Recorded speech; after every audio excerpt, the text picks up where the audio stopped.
Et voilà comment on peut atteindre 300 mètres de lien gigabit continu entre ces deux extendeurs. Salut les passionnés de technologie, bienvenue sur Fast Cabling. Notre client possède ces deux bâtiments. Le bâtiment A est le bureau principal et le B est l'entrepôt.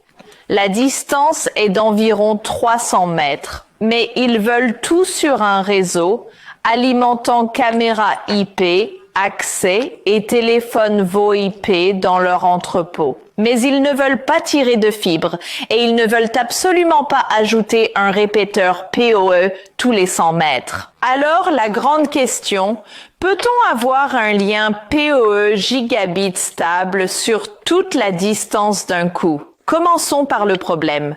L'Ethernet standard et le PoE ne sont évalués que jusqu'à environ 100 mètres par segment. Au-delà, il y a chute de tension, perte de signal et à la vitesse gigabit, le lien devient très instable. Dans notre cas, l'entrepôt aura plusieurs caméras IP diffusant des vidéos HD, quelques points d'accès et des téléphones VoIP. Et ça fait facilement des dizaines de mégabits par seconde et on veut de la marge. Donc, un lien gigabit nous donne une vidéo fluide, des appels avec peu de latence et de la place pour grandir. 100 mégas ne suffisent pas.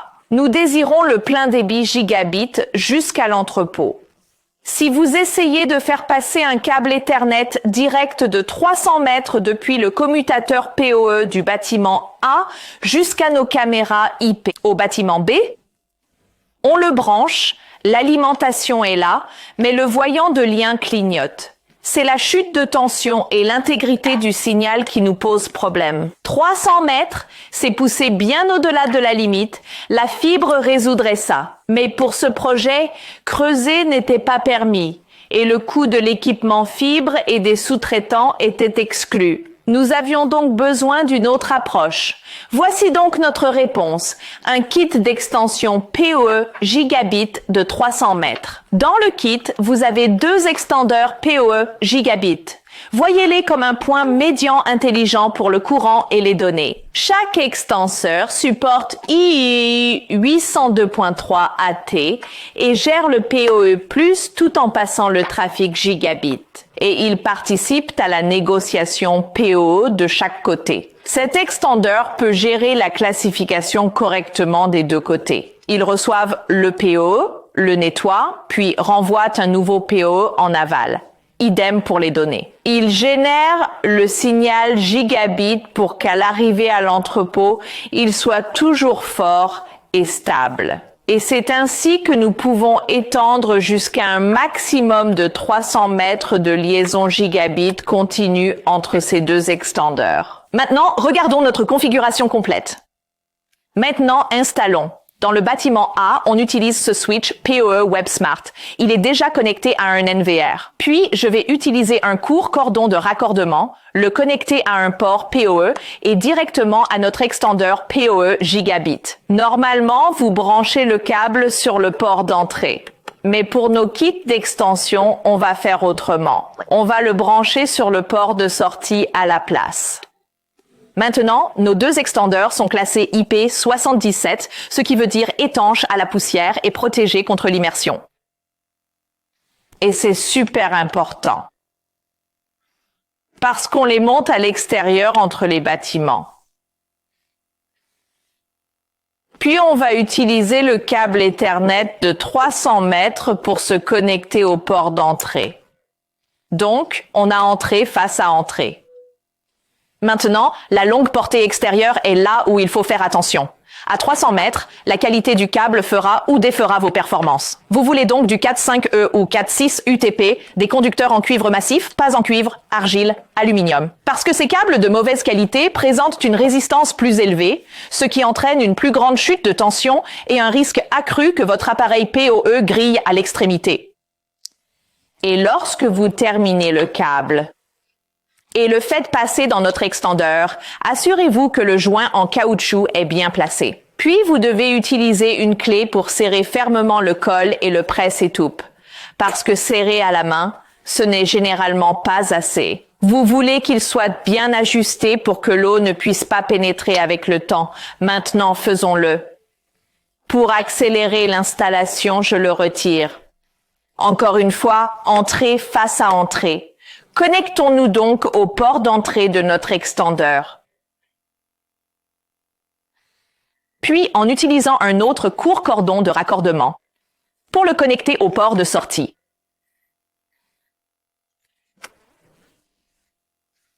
Directement au switch PoE WebSmart du bâtiment B. Un autre court cordon de raccordement pour alimenter notre caméra Dome et envoyer les données à 300 mètres. Regardons maintenant le flux vidéo. Je vais maintenant rechercher notre caméra Dome. Elle est déjà connectée ici.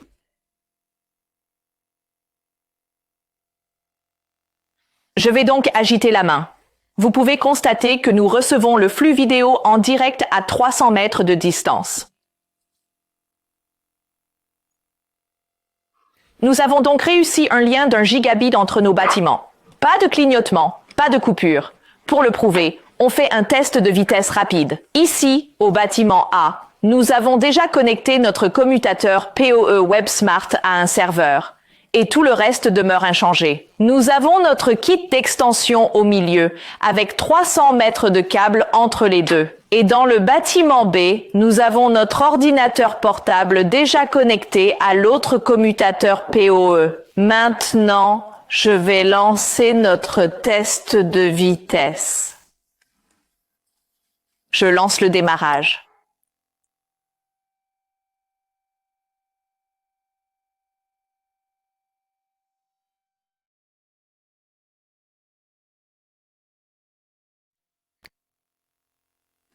Vous voyez qu'on atteint presque le débit gigabit.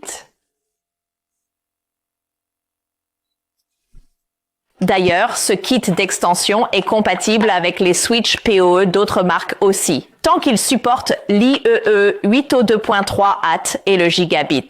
Donc, vous n'êtes pas bloqué chez un seul fournisseur. Mais le seul hic, c'est que ce kit n'est pas conçu pour les appareils 10 ou 100 mégabits seulement. Les deux bouts doivent être capables de gigabits pour avoir les performances et la stabilité que nous voyons ici. J'ai déjà remplacé le commutateur par un commutateur PoE Cisco à 24 ports.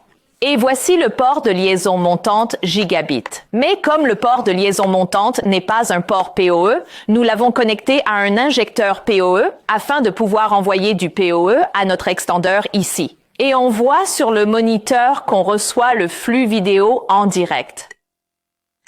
Toutefois, si je débranche le câble du port de liaison montante gigabit et que je le branche sur le port PoE 100 mégabits par seconde, port PoE,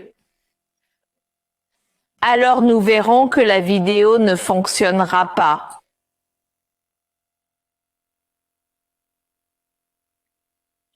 Vous pouvez voir maintenant sur le moniteur qu'il ne détecte même pas nos caméras IP. Et enfin, quelques conseils si vous prévoyez un lien de 300 mètres similaire.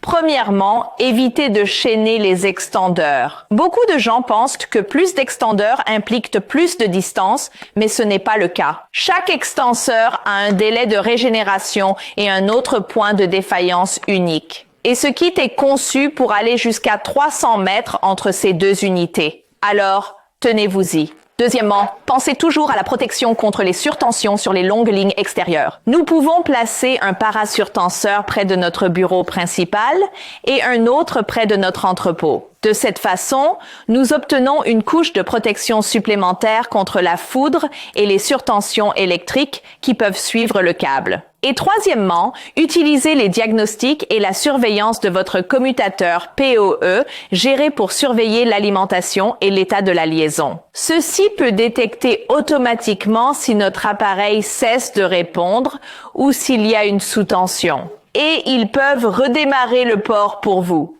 C'est un filet de sécurité quand vos appareils PoE sont à 300 mètres dans un autre bâtiment.